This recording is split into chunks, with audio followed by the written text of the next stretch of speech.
Alrighty, Rudy. Sorry about the delay there, folks. Welcome back, as ever, to Freak Out Fridays, where we celebrate all things Frank Zappa. I'm your intrepid host, your intrepid, hmm, your intrepid central scrutinizer, Fragath. And today, seeing as it's the 200th episode, as all longtime viewers will clearly know already, we're at the big 200. Let's give them a round of applause, ladies and gents. Clip, clap, clap, clap, clap, clap, clap, clap, clap.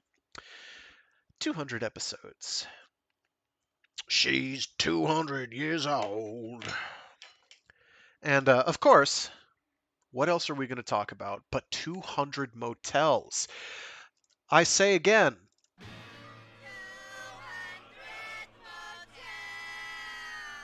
Frank Zappa's 200 Motels. A United Artists release, rated R, under 17, admitted with parent.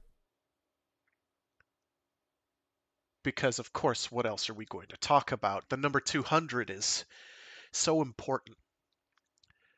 So before we get started, we'll start with the usual.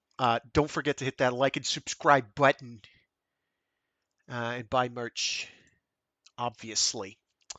All right, so 200 Motels. When did 200 Motels come out? Let's see. It was 71.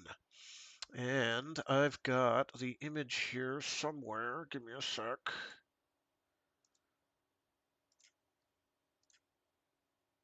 Oh, that's not the right one. You could tell I'm so prepared. I'm so prepared. There it is. Fit to screen.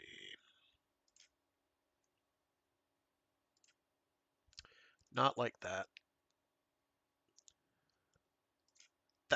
That's what we're trying to do. Yeah. 200 Motels.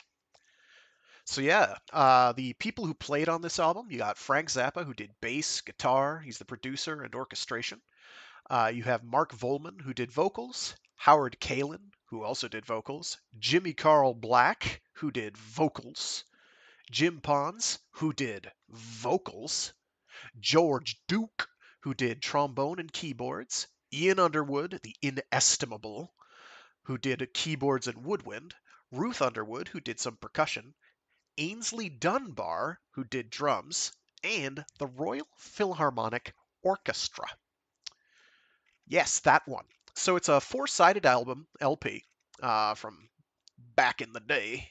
2 CDs for the CD releases that have come out since.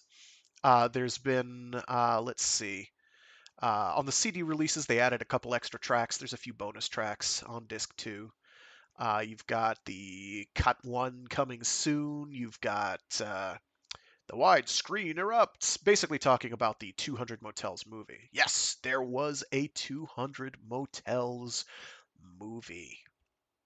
And it has a lot of the tracks. Almost all, I think, of the tracks from the album. Let's see. Music, of course, composed and arranged by Frank Zappa. Choreography by Gillian Lynn. Story and screenplay by Frank. Shooting script by Tony Palmer. Oh, I've actually got the image of the cover here, too. Let me get that up here real quick.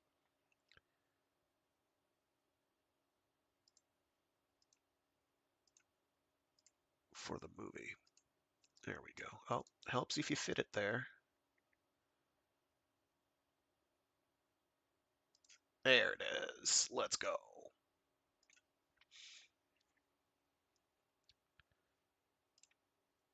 So you've got the story and screenplay by Frank, shooting script by Tony Palmer, associate producers Raul Ragel and Brian Harris, produced by Jerry Good and Herb Cohen, characterizations directed by Frank Zappa, and visuals directed by Tony Palmer. It was released by United Artists. It's 98 minutes long. It's rated R, naturally. Released on October 27th of 71 from the MGM Movie Database. And then in the United States, it came out on the 10th of November, and then 20th of November in Sweden. 10th of November in the United States. It did get released on VHS a couple times via Warner Home Video, and then all the way through to a Laserdisc release in '97. So here's some liner notes here from Pez 99498, the back of the VHS box from the UK. Mind-boggling, ear-blowing pop fantasy at its best. Touring can make you crazy, announces ex-Beatle Ringo Starr at the start of the movie, and that's what 200 Motels is all about. So prepare yourself for an explosion of outrageous, fast, and furious humor, zany satire, and extraordinary visual invention in a riveting musical fantasy of the '70s, which makes most of today's pop videos look tame by comparison. The movie is a surrealistic documentary about what happens when the performers on a rock tour begin to feel that every motel, every auditorium, and all the groupies start to look alike. Set in the mythical town of Centerville, USA, 200 Motels stars Frank Zappa, the leader of one of the '70s greatest rock bands, the Mother of Invention, along with Ringo Starr, Theodore Bickel, and the legendary Keith Moon, coming together in a consistently fascinating and freewheeling movie that is a treat for all fans of Frank Zappa and his group, and a not-to-be-missed eye and ear opener for every addict of great pop music. Said time, the craziness climaxes, fittingly enough, with a full cast and chorus raising their voices in an irreverent anthem. Lord have mercy on the fate of this movie, and God bless the mind of the man in the street. Mothers fans will be ecstatic. Don't miss it. And then on the USA VHS, the M200 423, just the right touch of insanity. A stunning achievement. Robert Hilburn, Los Angeles Times. 200 Motels is Frank Zappa's outrageous psychedelic precursor to today's rock videos, his hilarious response to the burning question of what to do with road-wrecked musicians. Should they rip off the motel's towels and ashtrays, or merely quit the group? Dare they rebel against the tyranny of the merciless Zappa? The mothers of invention, as irrepressible as Zappa himself, wreak havoc in Centerville, a typical American town, with its rancid boutique, cheesy motel, fake nightclub, redneck eats cafe, groupies, and an honest-to-goodness Main Street. Ringo Starr, in Zappa disguise and carrying an oil lamp, narrates. Theodore Bickel is government agent Rance Muhammad's. The hysterically funny man behind such hits as Valley Girl, Dancin' Fool, and Don't Eat the Yellow Snow, Zappa reasserts his genius in this zaniest piece of film musical fantasy comedy since the Beatles' A Hard Day's Night. Daily Variety. So some background information here, ripped straight from the wiki. Financed by United Artists for $500,000, shot using innovative video technology at Pinewood Studios in 7 days, after only 5 days of rehearsal, with the Royal Philharmonic Orchestra and the top score singers. It was filmed on 4 simultaneously running video cameras. 1/3 of the 320-page script was never shot. It is a surrealistic look at how touring makes you crazy, and the efforts that band members have to go through to get some sexual action. The entire movie is a musical with some lines of dialogue, but mainly songs. The movie also features a 10-minute animated sequence by Cal Schenkel, with a cameo appearance of Donald Duck. So, that's some background on the movie. So, what are the tracks? What are the tracks? Let's list the tracks from the original LP, which I actually have a copy of floating around in my Zappa collection. So on side 1, you've got Semi-Fraudulent / Direct from Hollywood Overture. You have Mystery Roach. You have Dance of the Rock and Roll Interviewers. You have This Town is a Sealed Tuna Sandwich Prologue. You have the Tuna Fish Promenade. You have Dance of the Just Plain Folks. You have This Tune is a Sealed Tuna Sandwich Reprise. You have the Sealed Tuna Bolero. And Lonesome Cowboy Bert. That's all of side one. Side two has Touring Can Make You Crazy. Would You Like a Snack? Redneck Eats. Centerville. She painted up her face. Janet's Big Dance Number. Half a dozen provocative squats. Mysterioso. Shove It Right In. Lucy's seduction of a bored violinist and postlude. Then side three, which has I'm Stealing the Towels. Dental Hygiene Dilemma. Does this kind of life look interesting to you? Daddy, Daddy, Daddy. Penis Dimension. And What Will This Evening Bring Me This Morning? And then finally, side four, A Nun Suit Painted on Some Old Boxes. Magic Fingers. Motorhead's Midnight Ranch. Dew on the Newts We Got. The lad searches the night for his newts. The girl wants to fix him some broth. The girl's dream. Little green scratchy sweaters and corduroy paunts. And Strictly Genteel, the finale. All right. So, that is the first chunk of what I wanted to talk about. Now, I can't play you the tracks because, of course, as everyone knows, YouTube will be a dink about the whole thing.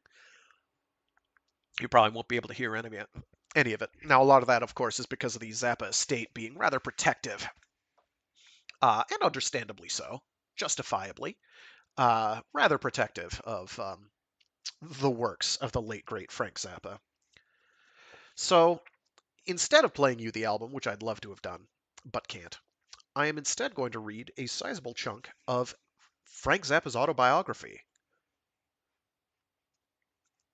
uh, which is The Real Frank Zappa Book by Frank Zappa with Peter Occhiogrosso.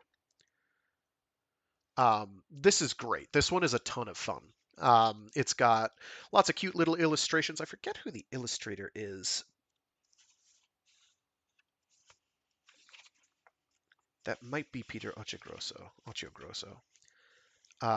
Failing that, the art style is not wholly dissimilar to, say, R. Crumb, however familiar you people may be with that. I do not have copies of the various the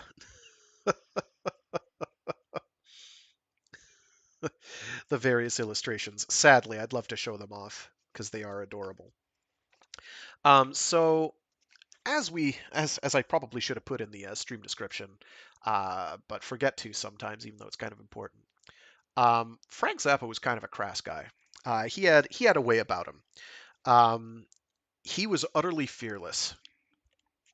If he saw something that he didn't like, he would speak his mind. He hung out with a set of individuals who were also interesting individuals, and they got up to some antics. And some of those antics are going to be covered here. And some of them will make certain people's ears burn. And for that, I am mildly apologetic, but if you got kids in the room, some of this is not going to be for them. Unless, of course, it is, in which case, go for it. I won't tell you how to do your parenting. Some people would take certain amounts of umbrage, so this one is not for the young, as we will probably find, as you will find. There's an interesting altercation involving plaster casts. Well, so this is chapter 5 we're starting with. We're going to go, it's about 40 pages, I think. It's a little under 40 pages, maybe. We're starting with chapter 5, and we're going to wind up doing chapters 6 and 7 as well. Chapter 5 is fairly short. Chapter 6 is fairly short. Chapter 7 is a little bit longer, and it has the part that I'm really wanting to read you of all this, but this is kind of build up to this point in time. We're starting in 1968. Those crazy, crazy years. All right, give me a sec here to get a little water in me.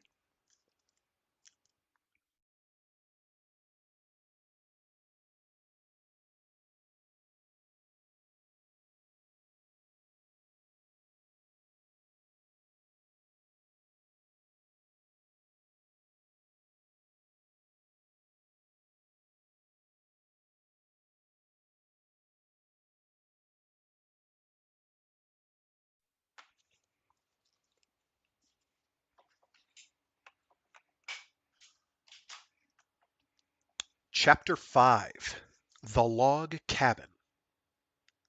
When we returned to California in 1978, we moved into a large log cabin, once owned by old-time cowboy star Tom Mix, at the corner of Laurel Canyon Boulevard and Lookout Mountain Drive.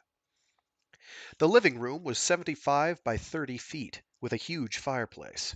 Close to a dozen people, mostly employees, lived there. The rest was $700 a month. The rent was $700 a month. Cal Schenkel had his own little art department in one wing of the house. In the basement was a one-lane bowling alley and enough space for the band to rehearse. It had two walk-in safes, like bank vaults, and a sub-basement which had probably been a wine cellar. It was rustic and decrepit. It really looked like an old-time log cabin, with rough-hewn wood bristling with splinters. On the day Mick Jagger stopped by for his first visit, one of the above-mentioned splinters crammed itself into the end of the big toe on my right foot, just as I was making my way to the door. I greeted Mr. Jagger, hopping on one foot. He asked why I was behaving in this manner. I told him about the splinter and hobbled over to a chair. He followed, got on the floor in front of me, located the little wooden tormentor, and removed it. We spent about an hour after that discussing European history. An unwanted visitor. Alongside the house on the grounds was a big concrete fish pond full of weeds. Next to that was a hole in the ground surrounded by a concrete block filled with stagnant water. I was told that it was a secret passageway that went under the street to Harry Houdini's old house on the other side of Laurel Canyon Boulevard. I never found out if that was true. Running up the hillside, behind the house, was a collection of man-made caves built out of stucco, with electric wiring and light bulbs inside. The residents of that time included my wife, Gail, my secretary, Pauline Butcher, our road manager, Dick Barber, Pamela Zarubica, Ian Underwood, Motorhead Sherwood, and a girl named Christine Furca, the woman on the cover of the Hot Rats album, crawling out of the crypt. Christine Furca was our babysitter, along with Pamela Desbarres. Moon was about 8 months old, and Dweezil hadn't been born yet. That's the cast of characters and the setting. One of the reasons we finally moved out was that everybody in Hollywood knew where it was, and they were knocking on the door at all hours of the day and night wanting to have a party. One summer afternoon I was sitting in the living room with Wild Man Fisher and a few of the GTOs, girls together outrageously. The front door was open. A guy walked in off the street and introduced himself as the Raven, and said that he had something for me.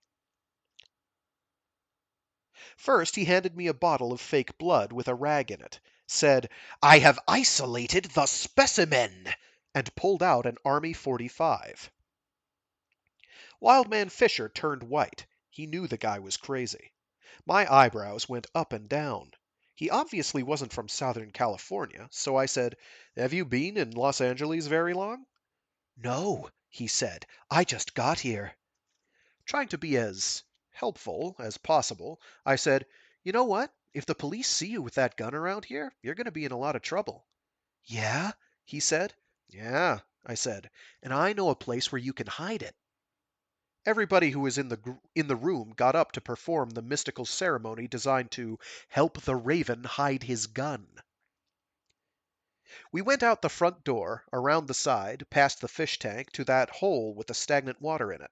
I said, "Look, if you put it in there, they'll never find it." Somebody had to throw something in the hole. Gale and the rest of the household gathered little objects to toss in. Then we got our visitor to drop his gun in, and I sprinkled some leaves on top of it, saying, "It's taken care of now." We told him that we were very busy then, and urged him to leave, and started looking for another house to live in.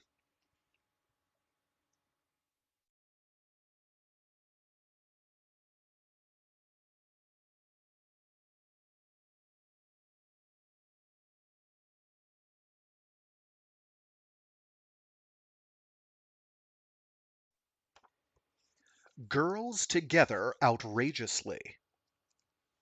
The overall stylistic concept of the GTOs had a lot to do with Christine Furka. Unfortunately, she OD'd sometime during the 1970s. I don't know exactly when. Christine was the one who recommended that I record Alice Cooper, and later provided them with the ideas for their costumes. When I first saw them, they looked pretty much like a bunch of guys from Arizona. Christine used to hang out with Miss Sparky, Miss Mercy, Miss Pamela, Miss Lucy, Miss Sandra, and Miss Cinderella. They were totally dedicated and devoted to every aspect of rock and roll, especially the part about guys in bands who had big weenies. Miss Mercy's claim to fame at that time was an unusual interest butter. She used to open the refrigerator, remove a quarter-pound stick, and swallow it whole. Miss Sandra always carried a small can of Crisco for personal lubrication. The only other thing that mattered to them was the concept of raw, unbridled costumery. There was strong competition between the ladies as to which one was dressing in the most unique way. If you can still find it, Permanent Damage, the album of the GTOs, manages to give a pretty good flavor of their lifestyle. Included in it is a tape of Cynthia Plastercaster talking on the phone to Miss Pamela, now known as Pamela I'm with the band Debar, comparing notes. They both kept diaries, so they had cross references to the same guys.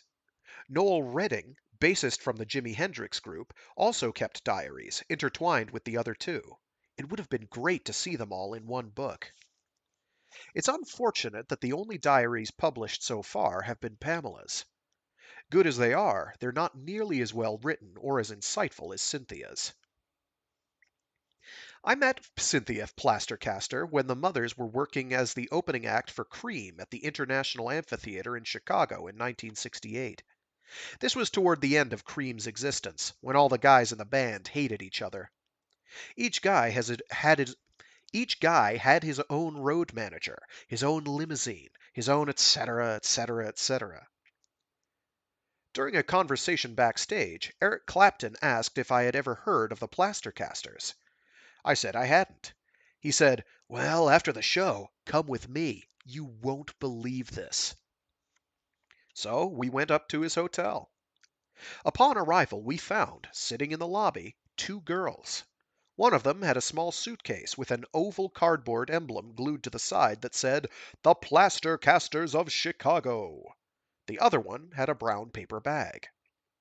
They didn't say a word, just stood up and followed us into the elevator and into the room. The suitcase girl opened up the suitcase. The other one opened the bag. They took out some statuettes. Here's Jimi Hendrix, and here's Noel Redding, and here's the roadie from... They put them on the coffee table and took out the rest of their gear. Everything a person might need to make a plaster replica of the human weenus. We spent 2 or 3 hours talking with them. Neither of us volunteered to be immortalized. The Plastercasters were written up in various publications at that time. Probably as a result of this, our office received a portfolio from a guy who claimed to be doing something similar with female organs, casting them in silver. Very nice. The material used for the molds in each case was the same stuff the dentist puts in your mouth for taking impressions of your teeth. It's a powder called alginate, which, when mixed with water, gets rubbery and eventually hardens so that plaster can be poured into it. The way the plaster casters worked was, one of them would mix the goo while the other one gave the guy a blowjob. As you can imagine, this sort of thing requires a scientific sense of timing. The blowjob girl had to take her mouth off the guy's dick at the precise moment that the other one slammed the container full of glop onto the end of it, holding it there until it hardened enough to make a good mold. Cynthia wouldn't blow the guys. That was the other girl's assignment. Cynthia mixed the goo. Meanwhile, the subject had to concentrate on maintaining an erection, otherwise he wouldn't make a good impression. When Hendrix was cast, Cynthia told me, he liked the glop so well, he fucked the mold.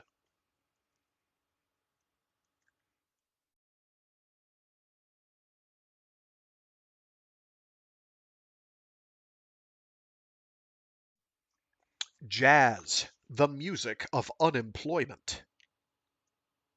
The first time we played with Rahsaan Roland Kirk was at the 1968 Boston Globe Jazz Festival.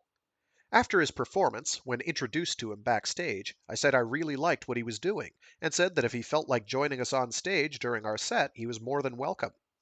In spite of his blindness, I believed we could accommodate whatever he wanted to do.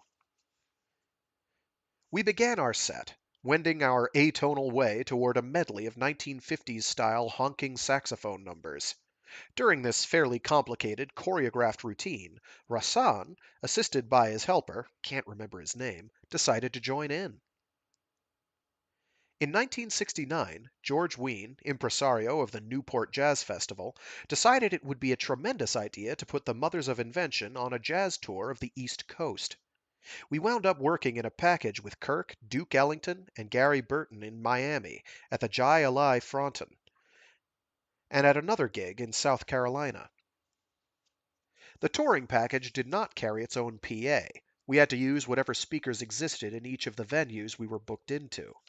The hall in South Carolina was rigged with small jukebox speakers, set in a ring around the building. Useless, but there we were. We had to play the show.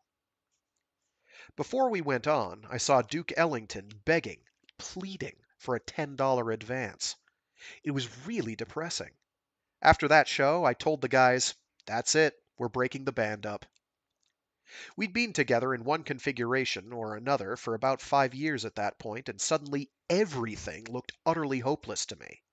If Duke Ellington had to beg some George Wein assistant as backstage for $10, what the fuck was I doing with a 10-piece band trying to play rock and roll, or something that was almost rock and roll? I was paying everybody in the band a weekly salary of $200, all year round, whether we were working or not, along with all hotel and travel expenses when we did get work. The guys in the band were pissed off, as if their welfare had been canceled, but at that point I was $10,000 in the red.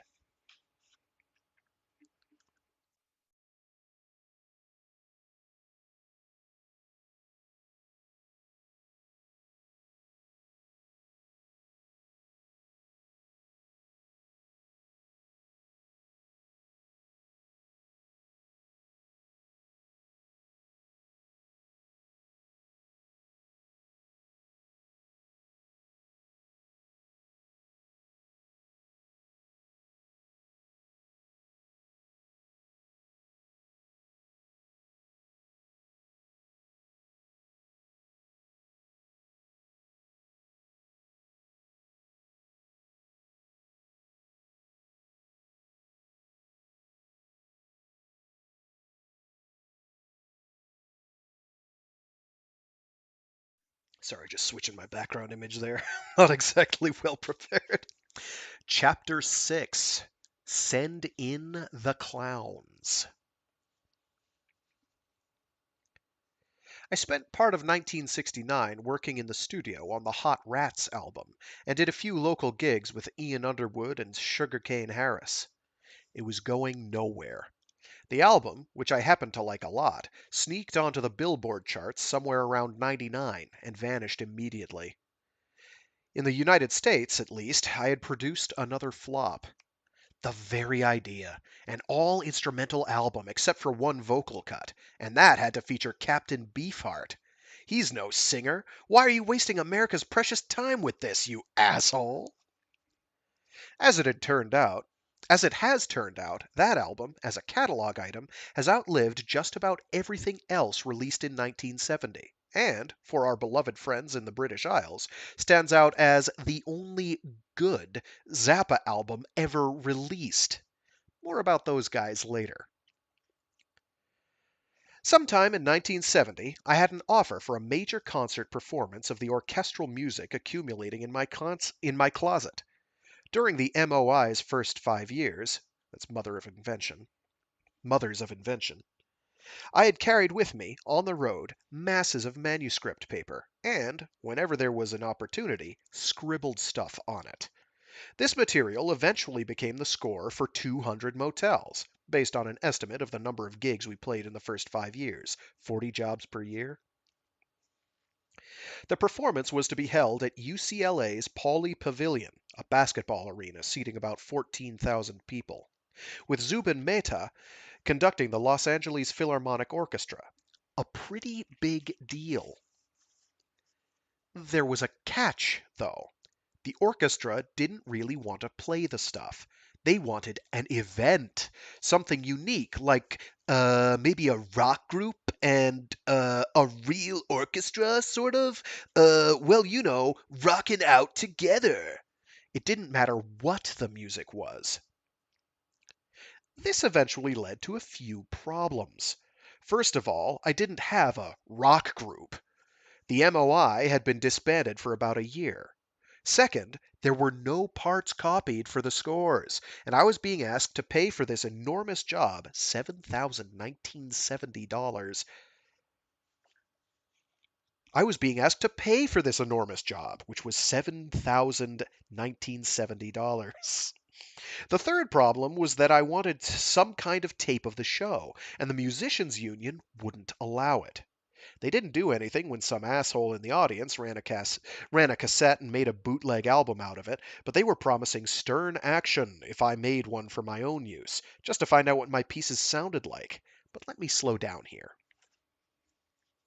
We solved problem number one by putting together an interim one-shot Mothers of Invention sort of group. It did a short tour to warm up, maybe half a dozen dates, and returned to LA for the show.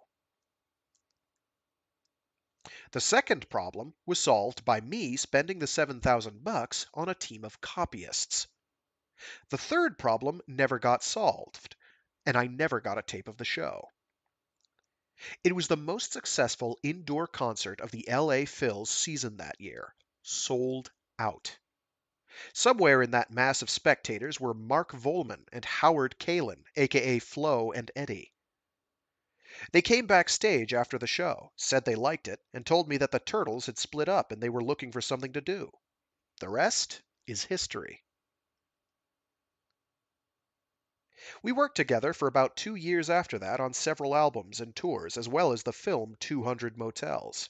For those of you wishing for a whiff of that particular nostalgia, I recommend the acquisition of the film itself, along with the documentary I prepared called The True Story of 200 Motels, available in most outlets through Honker Home Video. That story is best told in pictures.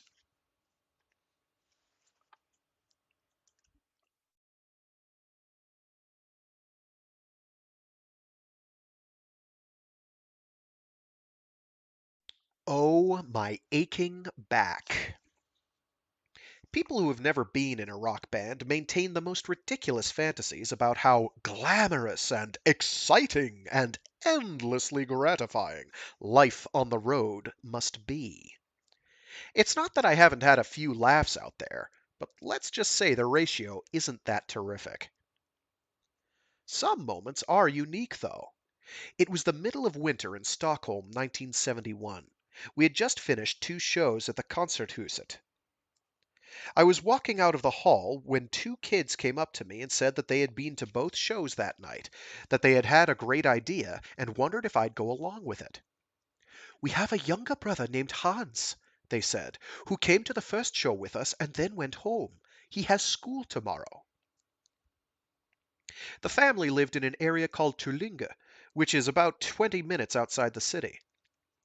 They wanted me to go with them to their house in the middle of the night, sneak into Hans' room, and wake him up and say, Hans, Hans, wake up! It's me, Frank Zappa!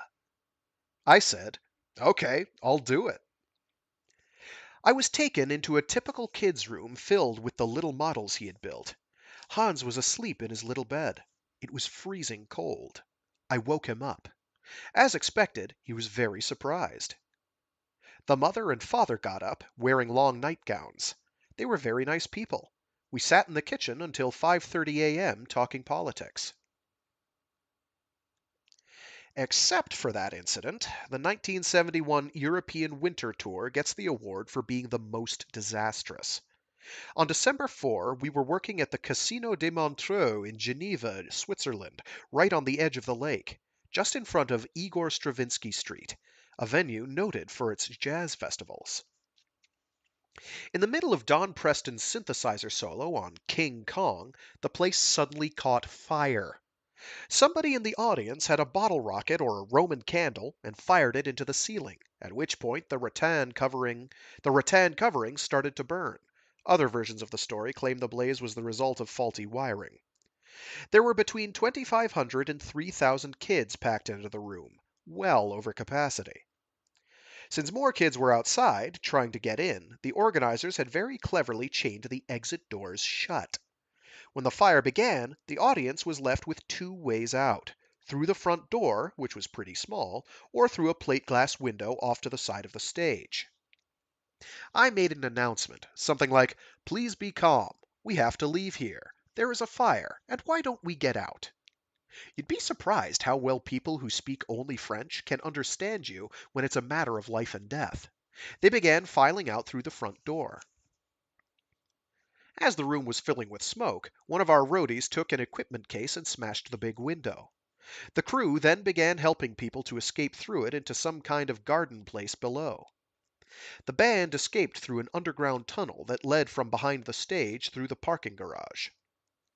A few minutes later, the heating system in the building exploded, and some people were blown through the window. Fortunately, nobody was killed, and there were only a few minor injuries. However, the entire building, about $13 million worth, burned to the ground, and we lost all our equipment. We were in the middle of a sold-out tour with 10 more dates to go. Back at the hotel, most of the band voted for finishing the tour, or at least trying. The problem was that, even though we didn't have the greatest equipment in the world, we had been using a few special instruments, including a customized Fender Rhodes piano and other specialized synthesizer gear we couldn't buy off a shelf in Switzerland. My guitar was gone. All of the stage lights were gone. The PA was gone. We canceled a week's worth of jobs, during which we scrounged for new equipment. The plan was to get to England 2 days in advance of the big gig at the Rainbow and rehearse with the new gear. We had 2 nights of double shows coming up, and we had to make sure everybody was comfortable with the new stuff. We had some problems. Mics were feeding back and all kinds of weird shit was happening, but we still managed to make it through the first show. At the end of the first show, we went off stage and came back to do an encore. I think we played I Want to Hold Your Hand. All I remember after that is waking up in the orchestra pit in pain. I didn't know what had happened to me. In the weeks following the attack, I was able to piece it together, but at the time, I had no idea. The band thought I was dead. I had fallen 15 feet down into a concrete-floored orchestra pit. My head was over on my shoulder, and my neck was bent like it was broken. I had a gash in my chin, a hole in the back of my head, a broken rib, and a fractured leg. One arm was paralyzed. In those days, I didn't carry a bodyguard. Security was supplied by local promoters. In the case of this concert, the security consisted of 2 big West Indian guys at either side of the stage. During the encore, they were off smoking reefer someplace. In their absence, a guy by the name of Trevor Howell had run up onto the stage, punched me, and knocked me over into the pit. He gave two stories to the press. One of them was that I had been, quote, making eyes at his girlfriend. That wasn't true, since the orchestra pit was not only 15 feet deep, but twice as wide, and the spotlight was in my face. I can't even see the audience in those situations. It's like looking into a black hole. I never even saw the guy coming at me. He told another newspaper that he was pissed off because he felt we hadn't given him, quote, value for his money, unquote. Choose your favorite story. After he punched me, he tried to escape into the audience, but a couple of guys in the road crew caught him and took him backstage to hold him for the police. He wound up spending a year in jail for inflicting, quote, grievous bodily harm, unquote, on me. The British press found it amusing. I was taken to a public hospital. I remember being in the emergency room, which, like the rest of London at that time of year, was freezing cold. They were clearly understaffed.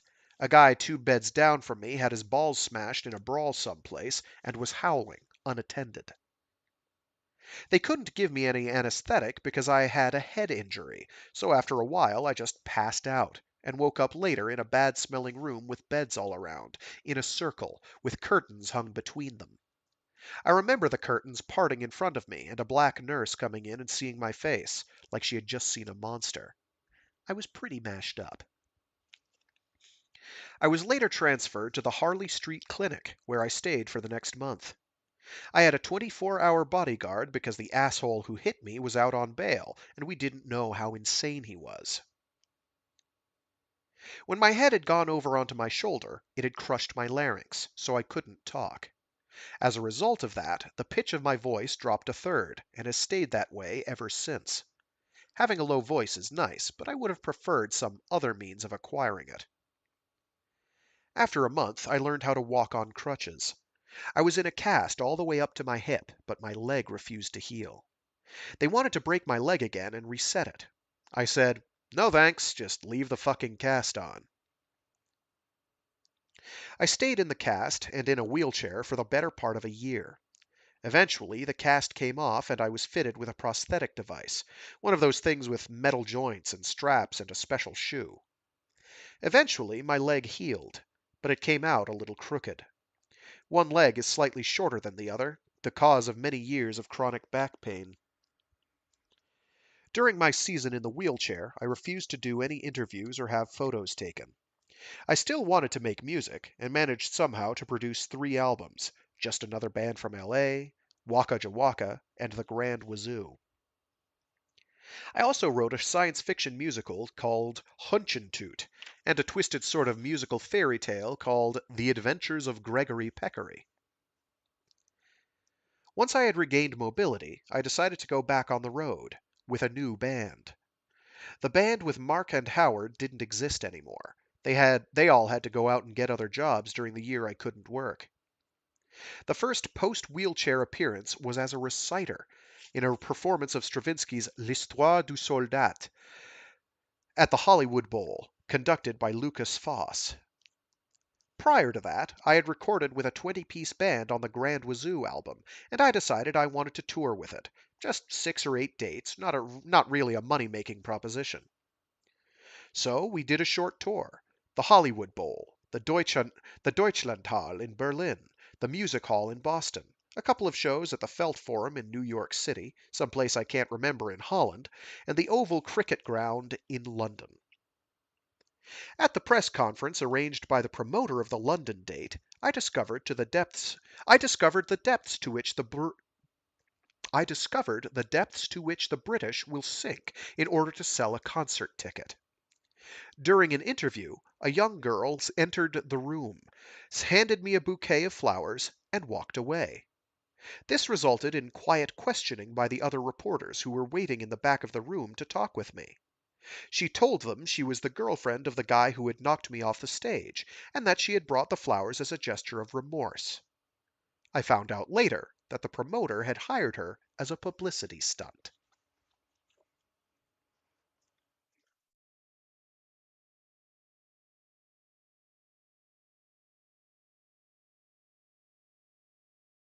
As you can guess, Zappa has certain opinions on certain aspects of British life, at least from that time period. Give me one more sec here while I swap the cover image once more. I think this is it right here. Nope, that's the one I'm using.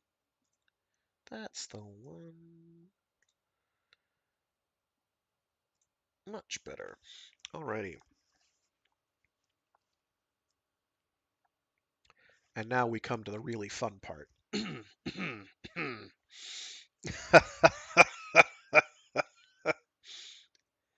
Chapter 7. Drool Britannia. Yeah, I can't talk today. Drool Britannia. As a result of all that, the British have earned a special place in my heart. In 1975, they came through for me once again when I was forced to sue the Crown for breach of contract. My claim arose as the result of a cancelled performance by the Royal Philharmonic Orchestra and the Mothers of Invention, scheduled to coincide with the conclusion of principal photography on the 200 Motels film. The royal family's attorneys opted to defend their breach by attempting to convert what would have been an arbitratable civil matter into a bogus obscenity trial in the Old Bailey.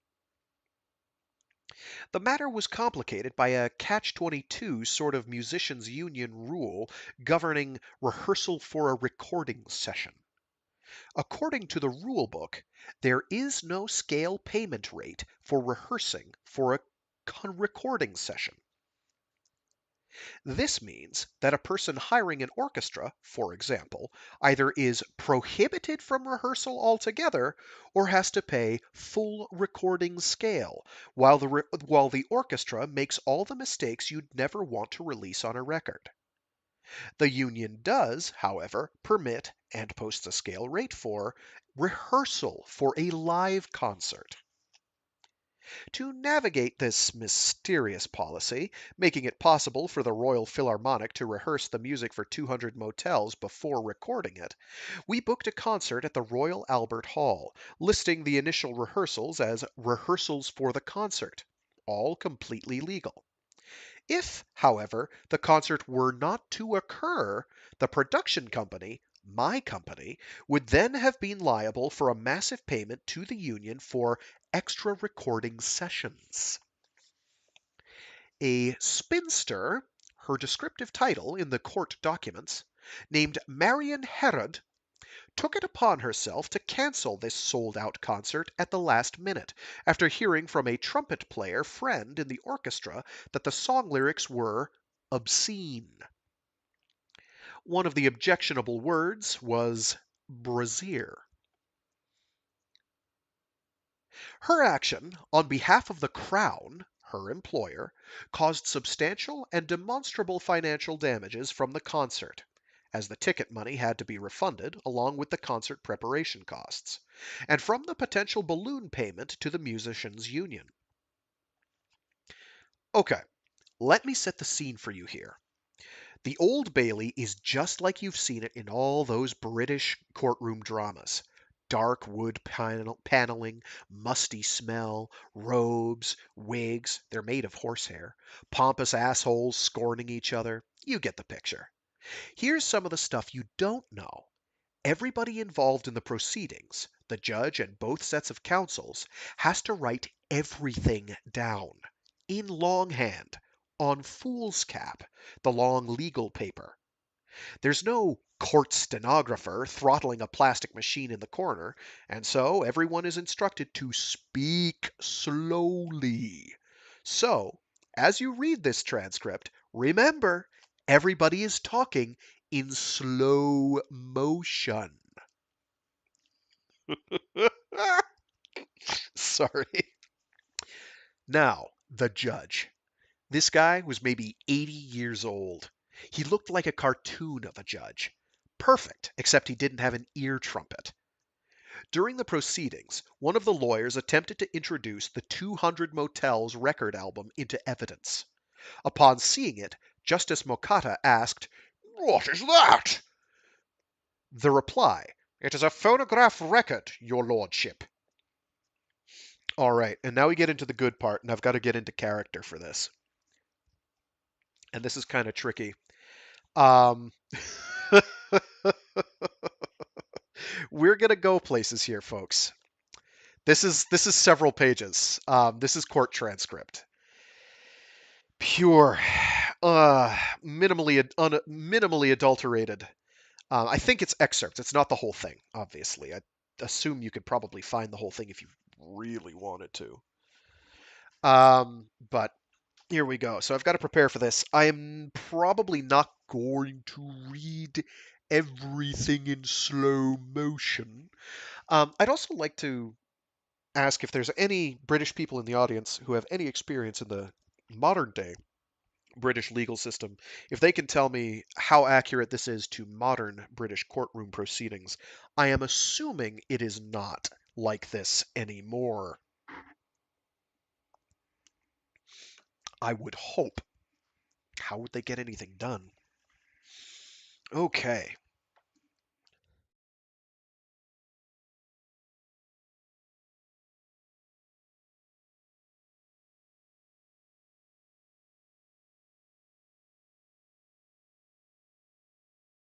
Mr. Campbell appeared as counsel for defense, Albert Hall. Mr. Ogden appeared on behalf of the plaintiff, Zappa, before Mr. Justice Mocotta. A: space indicates the answers of the plaintiff, Frank Zappa. The interrogation took place in the High Court of Justice, Queen's Bench Division, on 15th and 16th April, 1975. A series of excerpts follows. Had you played at the Albert Hall before Mr. Okay. I'm going to list names and then voice and then Mr. Campbell. Had you played the Albert Hall before? The witness. Twice. Mr. Justice Mocotta. You mean the group had? A. The group had played at the Albert Hall twice. Mr. Campbell. Can you remember what sort of things you played, the titles? Can you explain it? A. The first time we played in the Albert Hall was in September of 1967. During that concert, some of the song titles were Call Any Vegetable. The subject matter of that song deals with the concept of apathy between a member of the audience and any form of inert material. Another selection performed in that first concert was a song entitled You Didn't Try to Call Me. Has the thing about vegetable anything to do with sex? A. No. Q. Has the second one you mentioned anything to do with sex? A. Well, it is a boy-girl situation song, but it involves no reproductive references. It deals mainly with the subject of heartbreak, resulting from lack of telephonic communication. They then proceed to discuss several songs that were to have been performed at the concert. Mr. Campbell. What was the concept of the song Would You Go All the Way? A. The song makes reference to the kind of people that you might find in the armed services, and the way in which they attempt to treat girls which they procure for their amusement. It makes reference to the monster from the USO. That is not an unidentified flying object? A. No. Q. What is a USO? A. It is an abbreviation for United States Overseas. Q. Then she painted up her face, to which objection has been taken. What do you say about that? A. Well, I think that this is an important piece of material, lyrically. Q. What is the concept about it? A. To my knowledge, it is the only song in the repertoire that deals with the subject of a girl who is a groupie. Q. What is a groupie? A. A groupie is a girl who likes people in a rock and roll band. She likes them very much. Mr. Justice Makata. She likes what very much? A. She likes the members of the band very much. Mr. Campbell. A sort of fan, like a football fan? A. Only of the members. Q. Like film stars have fan mails? A. Yes. Mr. Justice Makata. I did not gather that. I thought you said this dealt with a girl who in fact was a member of a rock and roll band. Mr. Campbell. No, my lord. The witness. I'm sorry. Girls who follow members. Mr. Justice Mokata. I.e. a follower? A. Yes. Mr. Campbell. A sort of fan? A. Yes. Shall I continue with an analysis of this song? Q. Please do so. A. It is the only piece of material that deals with a look at the motivations of the girl. Many groups have done songs about groupies, but coverage of that subject has been superficial, and the lyrics to this song represent some kind of landmark in the way in which the subject has been dealt with. Q. Is it intended as a serious song? A. Well, I would say it is as serious as anything else I do. Q. Now we come to Bonadick. And that's a misspelling. A deliberate misspelling. Well, a misspelling. Sick. S-I-C. What is the concept of Bonadick? A. I would like to point out at this time that those lyrics contained in this version of Buona Dick are of a very early draft. The song Buona Dick did not occur in 200 Motels. It was not included in the film. It is not part of the album. Mr. Campbell. It was, I think, on another record. A. Yes, but not in this form. The title Buona Dick is in an album called Live at Fillmore East, but it has nothing to do with the text that you are asking me to analyze here. It was a totally different set of lyrics. Mr. Justice Mokata. Bona is apparently a West African term, or an African term, for boss, is it? Is that right? A. It is the kind of word that you have in a jungle movie. I do not know what it means in reality. It is a jungle movie word. Q. What does it mean in a jungle movie? A. You never know what it means in a jungle movie, unless somebody can explain to me that that word exists in some special African language. My understanding of Bwana has always been that it's something that the guy with the box on his shoulder says. Mr. Campbell. What do you mean by the guy with the box on his shoulder? A. Well, natives walk behind the guy with the helmet, and they have the box on their shoulder. Mr. Campbell. My lord, he means the bearers in the jungle. Mr. Justice Makata. A sort of porter or bearer in a jungle? Mr. Campbell. Yes. The witness. Yes. Mr. Ogden. I am not interested in what my learned friend thinks it is.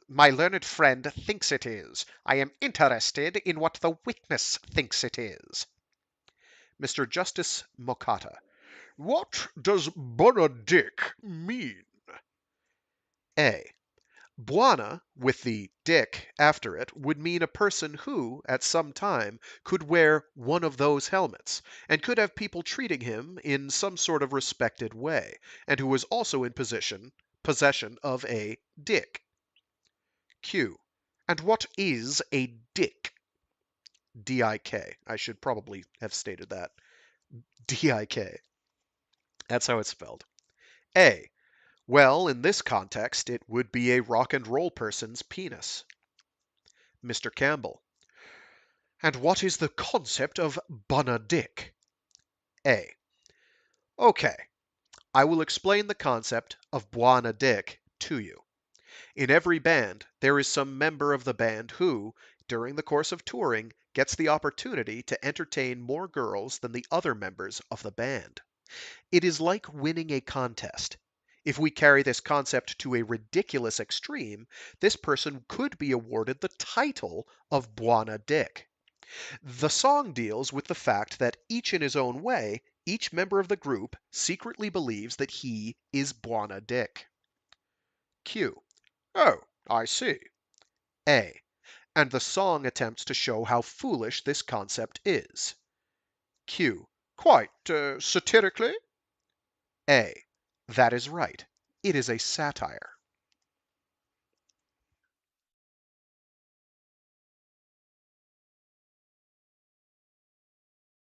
Oh, we're not done yet. We haven't even gotten to the recitation of lyrics. Cross-examination. Mr. Ogden. Let us turn to Lonesome Cowboy Bert. And if you would look at page 48, please. This song is of Cowboy Bert saying he wants sexual intercourse with a waitress, is it not? A. No, this song is not specifically about Cowboy Bert seeking sexual intercourse with a waitress. And the lyrics are as follows. My name is Bertram. I am a redneck. All my friends, they call me Bert. All my family from down in Texas make their livin' diggin' dirt. Come out here to Californy just to find me some pretty girls. The ones I seen gets me so horny. Ruby lips and teeth like pearls. Wanna love 'em all. Wanna love 'em dearly. Want a pretty girl. I'll even pay. I'll buy 'em furs. I'll buy 'em jewelry. I know they like me. Here's what I say. I'm lonesome cowboy Bert. Don't you get my feelin's hurt? Come on in this place and I'll buy you a taste, and you can sit on my face. Where's my waitress? I'm an awful nice guy. I sweat all day in the sun. I'm a roofer by trade, quite a bundle I've made. I'm a unionized roofin' old son of a gun. I'm a unionized roofin' old son of a gun.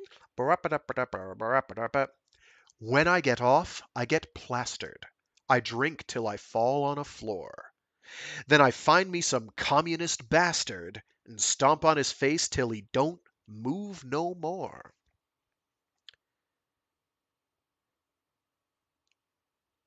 I fuss and I cuss and I keep on drinkin' till my eyes puff up and turn red. I drool on my shirt, I see if he's hurt, then I kick him in the head. Yes! Kick him in the head now. Kick him in the head, boys. Kick him again in the head. Yes, kick him again in the head. Now, kick him again in the head. Boys, kick him again in the head. I'm lonesome cowboy Bert. Don't you get my feelin's hurt? Come on in this place, and I'll buy you a taste, and you can sit on my face. Where's my waitress? Opal, you hot little bitch.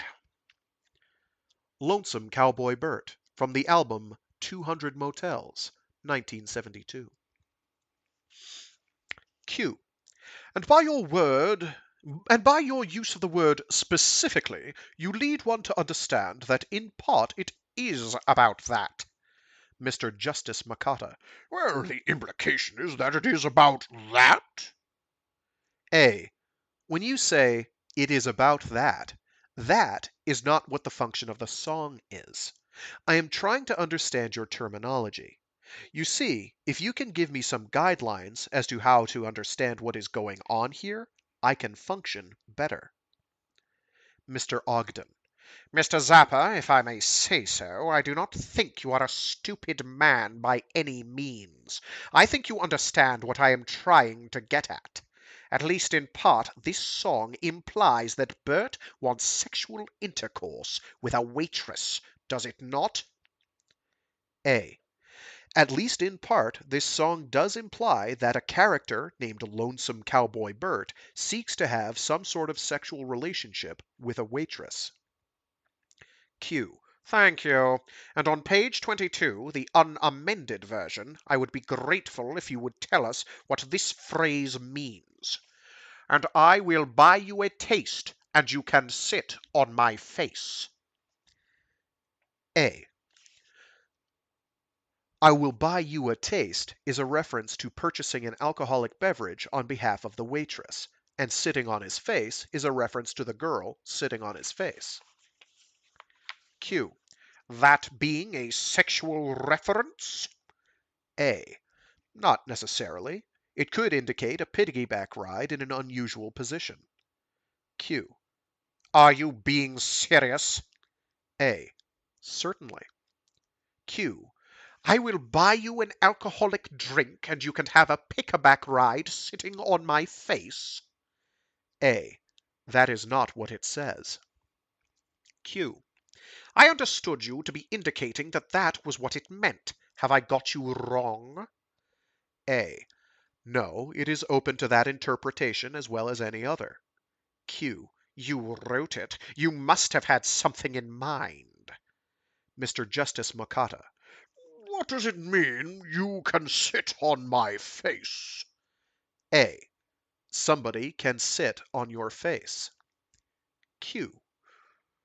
A very unpleasant occupation for the person whose face is being sat upon, is it not? A. Oh, wait, no, that's from Mokata again. A very unpleasant occupation for the person whose face is being sat upon, is it not? A. Well, this is an unusual character, this Cowboy Bert. Mr. Ogden. Mr. Zappa, you are the author of this? A. Yes. Q. What did you mean when you wrote it? A. Well, I pictured a situation where there was a cowboy, whose name is Bert, and his family history has been given in the first part of the song. He is making himself obnoxious in a bar, and that particular line is a line that was extracted from some actual graffiti which I saw in a bar, which was characteristic of the lifestyle and area in which Bert functions. And it is something that is meant to help portray the character in his normal speaking style. In the same way as if the song was about a pirate, I would have him saying, "Avast, ye lubbers!" or something like that, and it is the type of thing that this character would say to a waitress. Mr. Justice Mokata. But do you say it does have... but do you say it does have some sexual connotation? A. It could, by some stretch of the imagination, certainly. The picture of the lower region of the person who was doing the sitting coming in contact with the upper region of the person who was supporting the sitter. Mr. Ogden. Well, that is all very fine, but let us put it into cruder terms. You mean the naked buttocks of the girl sitting on the man's face? A. There is no reference here to naked buttocks. Q. No, but is that what you meant? A. No. Q. And you are unable to tell us what in fact that phrase was meant by you to mean? A. In fact, I have just explained it to you. Mr. Justice Mokata. You heard it used by somebody? A. I saw this graffiti. It was written in graphite on the wall of a toilet in a bar that people like Cowboy Bert go to. Mr. Ogden. I think I can leave that point. Mr. Justice Mokata. What does "come smell my fringy shirt" mean? Is there any particular meaning in that? A. Certainly. Q. What does it mean? A. Have you ever seen a cowboy's shirt? Q. I am not sure that I have, but tell me what it means. A. You have to understand what a cowboy's shirt looks like. There are different styles, and some of them have a fringe across the chest and along the arms, a fringe that hangs down. It is a decoration. I know what you mean. And this song is trying to establish Bert's character. This is a person who dresses like a cowboy, behaves like a cowboy, and smells like a cowboy. He is 100% cowboy all the way through.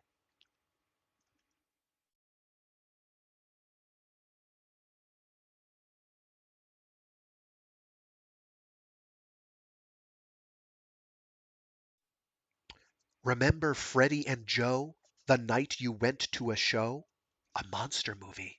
Clutching at your.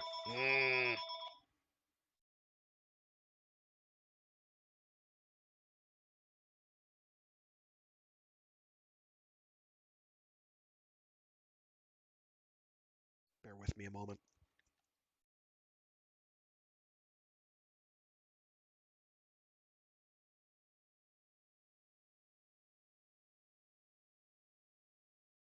All right, let's try that again from the top, top, top. More lyrics here, of course, as you probably have guessed. Remember Freddie and Joe, the night you went to a show? A monster movie. Clutching at your hand, wait 10 seconds. Clutching at your arm, wait 10 seconds. Clutching at your elbow? Where did your brassiere go? Then the monster came out, and everybody shout! People all around you screaming at the monster from the USO. Who's this dude with his hair straight back, his new white socks, and his pants all black?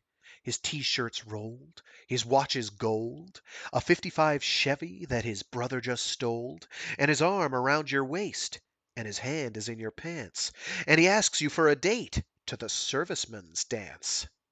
Suppose you don't wanna. What can you do when a joker like that got his hands on you? Oh, baby, tell me, baby, would you go all the way for the USA? Would you go all the way for the USO? Would you go all the way for the USA? Lift up your dress if the answer is no. Would You Go All the Way from the album Chunga's Revenge, 1970. Mr. Ogden. My lord, I was leaving that now and turning to Would you go all the way?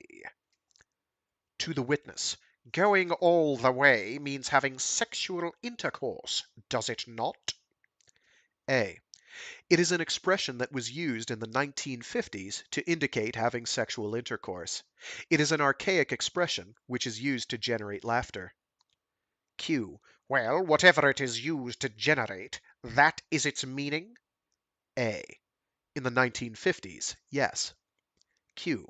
And as I understood what you were saying yesterday, this was a reference to the American armed forces overseas and the way they treated girls as the girls that they procured for their amusement? A. Yes. And, of course, it is quite plain if one looks at the unamended version, which is on page 30, that this is a song about sex. A. I would say that this song is not specifically about sex. Q. Well, we have agreed that the title, Would You Go All the Way, means Would you have sexual intercourse? Now, let us go on and see how it looks if one looks at page 30.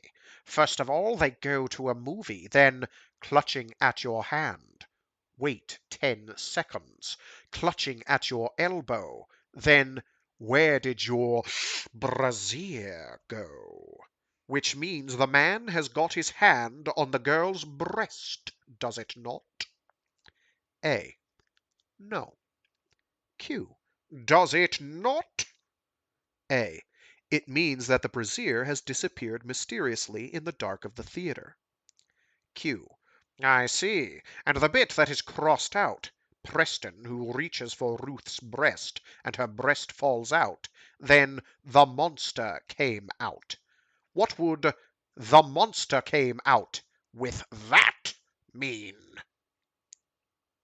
A. The monster is the character that they are watching on the screen at that time. Q. I see. Was that symbolic of something? A.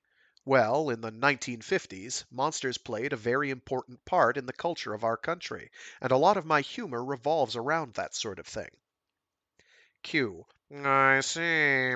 In any event, if one reads that, it is quite obviously a seduction scene, is it not? In a cinema? A. No. To me, it would indicate to me that this scene was describing ineptitude. Q. Ineptitude? A. Yes. Q. In what sense? A. Fumbling with each other in the dark. Q. Yes, but in a sensual context? A. Not necessarily. Q. Well, come on, Mr. Zappa, just look at it. There is a song entitled Would You Have Sexual Intercourse, in effect, then describing how the man clutches the woman's hands, then her arm, then her elbow, then he finds her brassiere is gone and her breast falls out. This is what the whole song is it not? A. No, it is not. It has another page. Mr. Justice Makata. You say the monster is the breast, do you, or not? Mr. Ogden. My lord, I do not know, but your lordship will have seen that earlier. Further up the page it says Preston, a monster. Mr. Justice Makata. I am sorry, I had not seen that.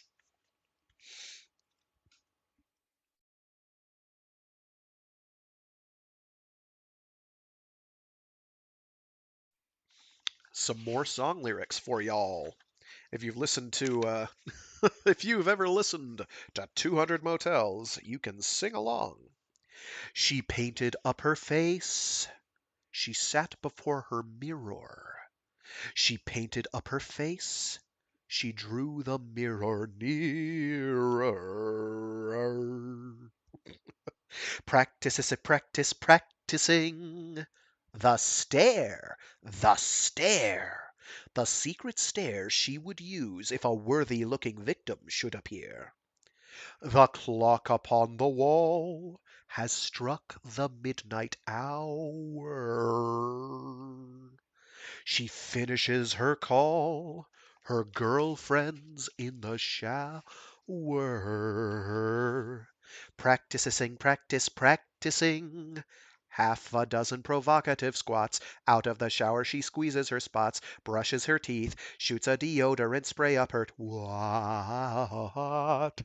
It's getting her hot. Oh, whoa, whoa, whoa, whoa, whoa. She's just 24, and she can't get off. A sad but typical case. Last dude to do her got in and got soft. She blew it and laughed in his face. Yeah. She chooses all the clothes she'll wear tonight to dance in. The places that she goes are filled with guys from groups waiting for a chance to break her pants in. Provocative squats, gun me on Malunga. Provocative squats, gun me on Malunga. Provocative squats, gun me on Malunga. Provocative squats, gun me on Malunga.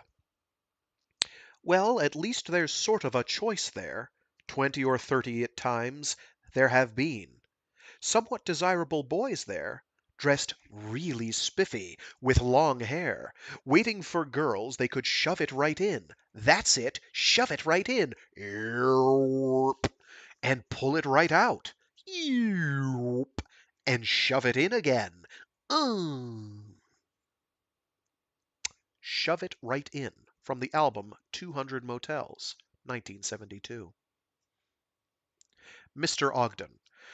Now, my lord, I turn to She Painted Up Her Face at page 51. To the witness. So far as the first page is concerned, I need not ask you anything. But turn over to page 52, please. This is the groupies' room, it says, does it not? A. Yes. Halfway down, one sees half a dozen provocative squats. What does that mean? This is This is a reference to a girl preparing various ways in which she will make herself attractive to the rock and roll musicians that she is going to see at the bar. She is practicing postures which will draw attention to her at the bar. Q. And what is a provocative squat? A.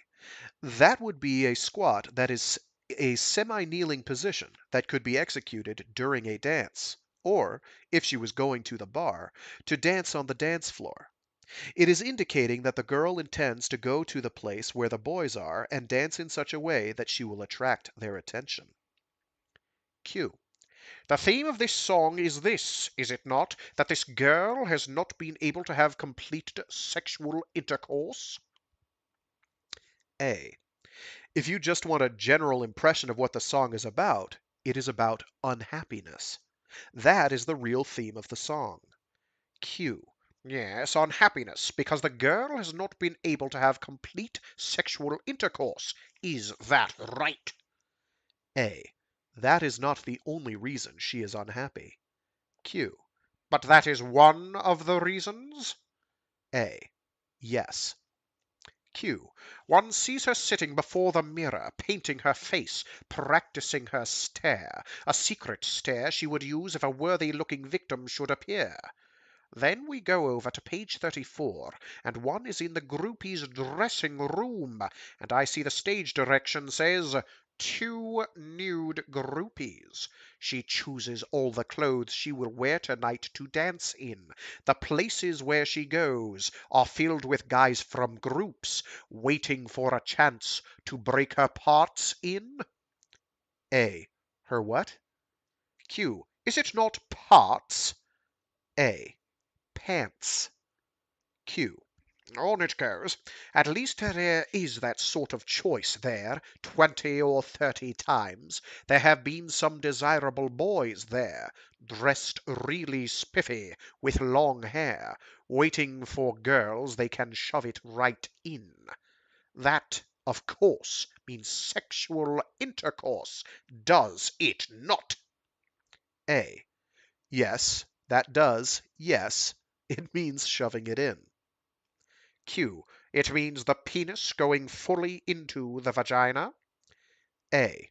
Yes, that is true. Q. And then over the next page there is a clock striking midnight and a girl friend practicing provocative squats, squeezing her spots, brushing her teeth, shooting a deodorant spray on her body. She is just 24. Is that a reference to her age? A. Yes. Q. She can't get off. Getting off meaning in this context what? A. Getting off in this context indicates that she has trouble achieving an orgasm. Mr. Justice Makata. She has what? A. She has trouble achieving an orgasm, a sexual climax. Mr. Ogden. And reciting that the last man who tried to have sexual intercourse with her lost his erection. That is what that means, is it not? A. That is right. He lost his erection. Mr. Ogden. My lord, that is at the bottom of page 35. The last dude to do her got in and got soft. To the witness.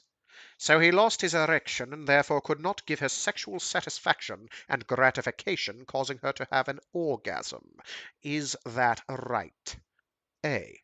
Yes. Q. Do you regard that as objectionable or not for young boys and girls of, say, 14? A. No. Or 11? No. Or 9? A. In some instances, that might be problematical. The final verdict? Justice Makata decided that, my paraphrasing, 1. The material was not obscene. 2. The Albert Hall had, in fact, breached its contract. But 3. As the Albert Hall is a royal institution, it would be improper for an American musician to prevail in a case like this. So, Yankee, go home.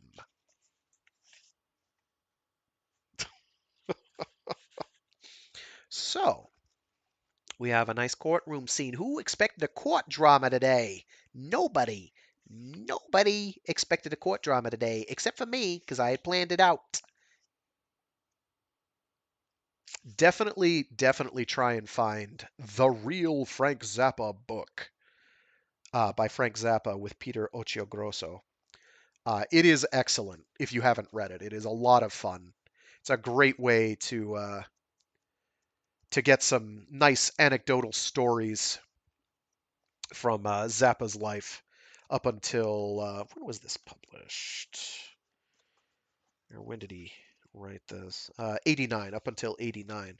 A couple of years before he died, which was, I think, 92, beginning of 93. Um, sad, but life goes on. So, yeah, Frank, the Zappa, the man, the myth, the legend. Uh, but yeah, we do this every week on Freak Out Fridays. These are all done live. That's part of the fun. Freak Out Fridays, where we talk about all things Zappa. Next week, I haven't really decided what I'm going to talk about next week for Freak Out Fridays. I could continue reading the book because there's a really nice long section kind of describing all about music, which of course has one of my favorite quotes from Joe's Garage. Information is not knowledge. Knowledge is not wisdom. Wisdom is not truth. Truth is not beauty. Beauty is not love. Love is not music. Music is the best. So it kind of goes and explains kind of some of his creative process, some of the trials and tribulations he's faced in um, trying to make music throughout the years. Um, Particularly dealing with orchestral music, he reserves a certain amount of ire for conservatories. So I might go ahead and do that.